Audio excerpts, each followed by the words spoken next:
آج خان صاحب نے غالباً کہا اپنی ٹیم کو کہ آپ جو ہے اچکزئی صاحب کی قیادت میں جو آپ لوگوں کا اتحاد ہے آپ حکومت سے بھی بات کریں.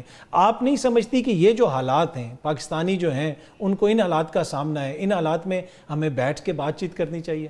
بسم اللہ الرحمن الرحیم. تھینک یو ویری مچ اطہر, اور تھینک یو کہ آپ نے یہ اتنا بڑا ایشو اٹھایا, کیونکہ کچھ عرصہ پہلے جب کوئی بھوکا نہ سوئے پروگرام سٹارٹ کیا تھا وزیر اعظم عمران خان صاحب نے, اور پناہ گاہوں کا, اور اس میں انہوں نے کھانے کا بندوبست کیا تھا مزدوروں کے لیے جو سیلریڈ کلاس نہیں ہے, جن کی دہاڑی دار لوگ ہیں, تو بڑا لوگ ہنستے تھے اور بڑی باتیں سننے کو ملتی تھی, اور آتے ہی سب سے پہلے وہ بند کرائے گئے کہ جی یہ نہیں ہونے چاہیے. اور اب تو خیر مجھے اب میرا نہیں خیال ہے کہ آپ کو اس طرح کی کوئی اعداد و شمار کچھ عرصے بعد رہیں گے پاکستان میں. ورلڈ بینک کی رپورٹ آئی ہے, ایشین ڈیولپمنٹ بینک کی رپورٹ آئی ہے, اور اس کے مطابق 50% of your population is undergoing below poverty line. تو کھانے پینے کے جو معاملات اور پاورٹی کا جو آپس میں سائیکل ہے وہ یہ ورلڈ بینک وغیرہ کہہ رہے ہیں, لیکن جو ہمارا سب سے ترقی یافتہ صوبہ ہے وہاں پر تو اس وقت دودھ شہد کی نہریں بہنی شروع ہو گئی ہیں, 16 روپے کی روٹی ہوگی, یہ گندم کی بافرات اویلیبل ہے, کسانوں نے گھر میں ہی رکھی ہوئی ہے, جو دل کرے جا کے لے سکتا ہے, اور مہنگائی بہت کم ہوگی, وہ کہہ رہے ہیں ہر چیز بہت سستی ہوگی ہے.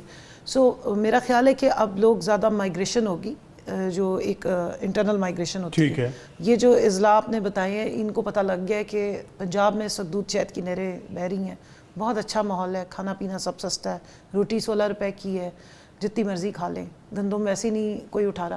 تو مجھے لگتا ہے کہ اب یہ جو لوگ ہیں نا یہ اس طرف آئیں گے, اس ترقی یافتہ علاقے میں, اور اس رول ماڈل کو ہم بھی کاپی کرنے کی کوشش کریں گے. بلکہ مجھے لگتا ہے کہ ورلڈ بینک اور اے ڈی بی اس پہ ریسرچ اب کریں گے. کتنی جلدی 100 دنوں میں آپ دیکھیں کہ کتنا زبردست ماحول ہو گیا ہے, ہر طرف ہمیں خوشحالی ترقی محسوس ہو رہی ہے. تو اب تو آئیڈیل ٹائم ہے, اب تو واقعی کچھ بچا ہی نہیں ہے کہ پیچھے رہ جائے. آپ نہیں سمجھتی کہ یہ جو حالات اس چیز کا بھی تقاضا کرتے ہیں کہ کچھ ایک سٹیپ آپ لوگ بھی پیچھے ہٹیں اور ملک کے لیے بیٹھیں اور بات چیت کریں؟ دیکھیں ہم نے تو بہت سارے سٹیپس, مطلب اگر 2 فارورڈ ہوتے ہیں تو 10 بیکورڈ ہوتے ہیں, ہمیں تو ویسے ہی نہیں بڑھنے دیا جاتا ہے. کنونشن کرنے جاؤ پولیس آ جاتی ہے, بیلز ہو جائیں تو پولیس آ جاتی ہے. ایک ہمارے پاس بہت بڑی ٹارزن ہے عالیہ حمزہ, ایک ان سے بھی بڑی ٹارزن ہے صنم جاوید, جن کے پیچھے پورا پاکستان اور پنجاب کی پولیس لگی ہوئی ہے. اس وقت آپ کے لا انفورسمنٹ ایجنسیز کی سب سے بڑا مسئلہ یہ 2 ٹارزن خواتین ہیں, اتنی بڑی حلق خواتین ہیں کہ ان کو جب تک اریسٹ نہیں کریں گے تو معاملات تو آگے چلیں گے نہیں. تو اتنی اچھا ماحول اب انہوں نے بنا دیا ہے کہ ظاہر ہے ہم مجبور ہو گئے کہ ہم ان سے ڈائیلاگ ہی کریں. اور میں اس پہ یہ ضرور کہوں گی کہ دیکھیں اس ملک کی بہتری کے لیے ابھی جو بجٹ آنا ہے اس میں اتنی خوشخبریاں آنے والی ہیں عوام کے لیے. سیلریڈ کلاس کو یہ پتہ لگے گا کہ پورے پاکستان کی ترقی جو ہے وہ ان کی جیبوں سے ہی ہونے والی ہے. تو اب ایکسپیکٹڈ یہ ہے کہ جو بیچارے سیلریڈ کلاس ہیں پہلے بھی وہی ٹیکس دے رہے ہیں, اب انشاءاللہ آگے بھی وہی دیں گے, زیادہ دیں گے پہلے سے, اور دینا بھی چاہیے, ان کا فرض ہے. دیکھیں اگر وہ ٹیکس نہیں دیں گے تو یہ جو ہمارے بڑے بڑے لوگ آ کے بیٹھے ہیں, اتنے ایکسپیرینسڈ ہمارے لوگ بیٹھے ہوئے ہیں, اتنے ایکسپیرینسڈ سیاستدان ہیں, یہ پھر اپنے جو باہر کے جب تک ٹرپس نہیں کریں گے, لوگوں سے ملیں گے نہیں, ملاقاتیں نہیں ہوں گی, تو ملک کی ترقی کیسے ہوگی؟ اور ساتھ لگے تو سلمان کو بھی میں مبارکباد دیتی ہوں, کیونکہ مودی صاحب کی حکومت آ گئی. ان کی پوری اس وقت جو جماعت کے لیڈران ہیں جو پاکستان مسلم لیگ نون کے روئے رواں ہیں, وہ سوشل میڈیا پہ اس وقت بھنگڑے ڈال رہے ہیں, لڈیاں ڈال رہے ہیں ماشاءاللہ. پتہ نہیں اب آموں کا ٹائم ہوتا ہے تو مودی صاحب کی حکومت آ جاتی ہے, تو اس دفعہ پتہ نہیں کون سی آموں کی پیٹیاں اور ساڑیاں جائیں گی. تو ہماری طرف سے ان کو بڑی مبارکباد کہ ان کی اتنی فیوریٹ حکومت آ گئی. کس چیز کی مبارک؟ دیکھیں یہ تو ایک سٹیٹمنٹ شپ ہے, اب کیونکہ آپ نے پوچھا نا ڈائیلاگ کی بات ہو رہی ہے, اب جب ان کے لیڈران جو ہیں, ان کے بزنسز کے پارٹنر جو اتنا زبردست ان کے پارٹنر نیپال بھی گئے تو یہی ڈائیلاگ, وہ اتنے خوش ہیں, تو خوشی میں ان کے ہم بھی ان کو مبارکباد دیتے ہیں. ہتک عزت کا ایک بل آیا پنجاب میں, آپ کے دور میں بھی پیکا قوانین میں ترامیم ہوئی تھی, اور اس دور میں ہم دیکھتے تھے کہ لیگی قیادت صحافیوں کے ساتھ آ کے بیٹھتی تھی اور ہمیں بڑی خوشی ہوتی تھی. آج کل آپ صحافیوں کے ساتھ ہیں, کل جب دوبارہ آپ کی حکومت آئے گی تو ہو سکتا ہے کہ اگین آپ لوگ کوئی قانون لے کے آئیں. تو یہ کیا وجہ ہے کہ جب آپ لوگ حکومت میں ہوتے ہیں تو ڈیفرنٹ ہوتے ہیں, اپوزیشن میں ہوتے ہیں تو ڈیفرنٹ ہوتے ہیں؟ اچھا دیکھیں, پہلے تو جو انہوں نے بیان کیا کہ جی یہاں پر ہر ایک کی عزت برابر ہے, چاہے کوئی سیاستدان ہے تو چاہے کسی کی بیٹی ہے, تو یہ بڑے تاریخی انہوں نے جملے بولے, ان کو ریکارڈ کر لیجئے, ان کو ریکارڈ کر لیں for all the times to کم.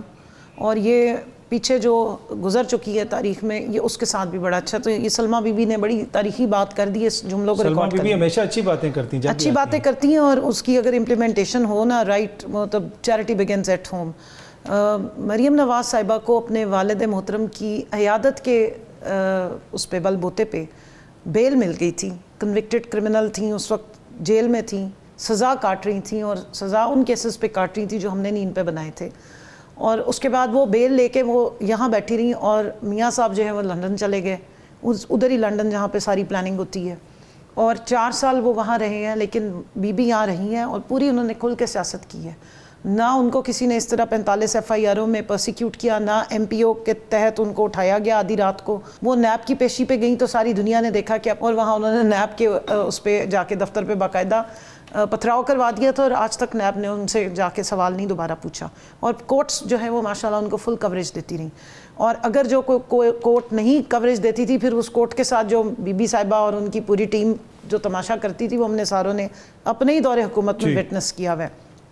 اچھا, دوسری بات جو حقیقت عزت کا جو بل ہے, جی میں اس پہ بات کر رہی ہوں. دیکھیں, میں انفارمیشن کی جو اسٹینڈنگ کمیٹی تھی, دونوں IT کی بھی اور انفارمیشن براڈ کاسٹنگ کی, اس کی میں ممبر تھی.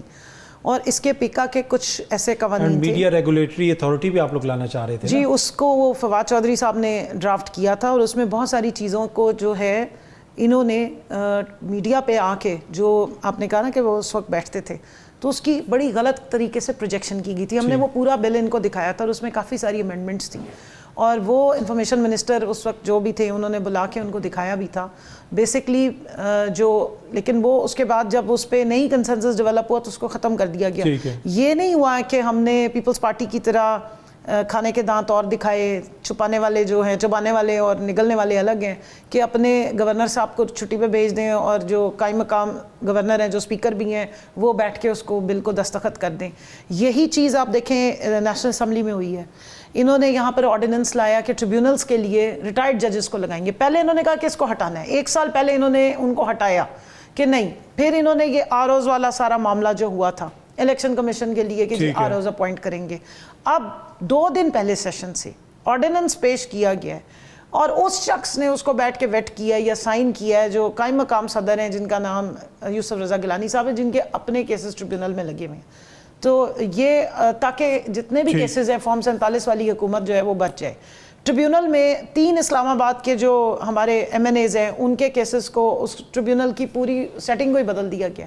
سو آج پروسیڈنگز ہوئی ہیں اسلام آباد ہائی کورٹ میں وہیں موجود تھی عدت کیس کے لیے بھی, اور اس میں جو ہے وہ چیف جسٹس صاحب نے کافی ان کو سخت ریمارکس دیے الیکشن کمیشن. تو اب یہ چاہتے ہیں کہ جج, جیوری اور ہر چیز الیکشن کمیشن کو بنا دیا جائے, تاکہ جو ان کے فیورٹس کے طور پہ وہ کام ان کو سہولت کاری فرما رہے ہیں, فارم 47 کی حکومت جو ہے وہ اس طریقے سے چلتی ہے. باقی جو انہوں نے بات کی کہ دیکھیں 40 سال, میں بریفلی کہہ رہی ہوں, 2 لوگ ہیں, اور ماشاءاللہ وہ ساری کی سارے سوال مجھے ایسے لگتا ہے کہ حکومت میں بھی, فارم 45 کے مطابق تو حکومت میں ہم ہی بیٹھے ہوئے ہیں, لیکن اب فارم 47 والی حکومت اگر سوال کرتی ہے تو میں انہیں جواب دے دوں. سمپل سی بات یہ ہے کہ جی دیکھیں, بیوروکریٹس بھی ان کے اپنے پسند کے ہیں, اور باقی سارے, کیونکہ 40 سال سے تو حکومت میں ہیں, چاچا جان بھی تھے اور ابا جان بھی تھے. تو مریم بی بی کو کون سا مسئلہ ہوا ہے یہاں پہ آ کے؟ ساری بیوروکریسی تو ان کے اپنے ابا جان کی اور چاچا جان کی لگائی ہوئی ہے. CM بھی وہ رہے ہیں, اور پرائم منسٹر بھی 3 دفعہ کے رہے ہیں, اور 50 سال سے پیپلز پارٹی بیٹھی ہوئی ہے. 3.5 سال کی جو حکومت آئی, اس نے سٹنٹڈ گروتھ پہ بھی بات کی عمران خان صاحب نے, مال نیوٹریشن پہ بھی بات کی, احساس پروگرام سٹارٹ کرایا, خواتین جو مائیں ہیں ان کی صحت کے لیے بھی بات کی, کیونکہ ان کو ان چیزوں کا ادراک تھا. ورلڈ بینک کے ساتھ نے رپورٹ دی کہ پاکستان کا احساس پروگرام دنیا میں 2nd نمبر پہ آیا. اس کے بعد آپ دیکھیں کووڈ جب آیا 2 سال, یہ سارے اقدامات کیے, یہ بڑی امپورٹنٹ چیزیں 2 سال جو کووڈ کے تھے, جس میں اس میں بھی آپ نے اسی وجہ سے کہ بلو پاورٹی لائن ہمارے لوگ نہ جا سکیں, بھوکے نہ مریں, اس وقت یہ لوگ شور مچاتے تھے. پر یہ جو دیکھیں اس میں جو جی بھوک سے, ایک سے پلیز, انہوں نے کہا کہ بھوک سے لوگ نہیں مریں گے, کووڈ سے خدا را مر جائیں گے, اس طرح کی باتیں کرتے تھے. تب بھی وزیر اعظم عمران خان صاحب نے آپ کی اکانومی چلائی, اور پھر اس کا کریڈٹ جا کے بلاول صاحب لیتے رہے. اچھا, آپ کا 6.1 بجٹ کا سیشن آ رہا ہے, 6.1 پہ اکانومی ان کے لگائے ہوئے جو گورنر تھے وہ اس کا کریڈٹ لیتے رہے. ان کی چھاپی ہوئی اکنامک رپورٹ جو تھی اس میں بتایا وی شیپ ہم نے اکنامک جو ہے وہ ریکوری کی تھی انڈسٹری میں بھی, اور کسان نے جو کی تھی. ابھی ذرا ان سے پوچھ لیں کہ SIFC کے نام پہ جو کچھ ہو رہا ہے, اور چائنا سے جو قومی ترانے سن کے آنے کے بعد جو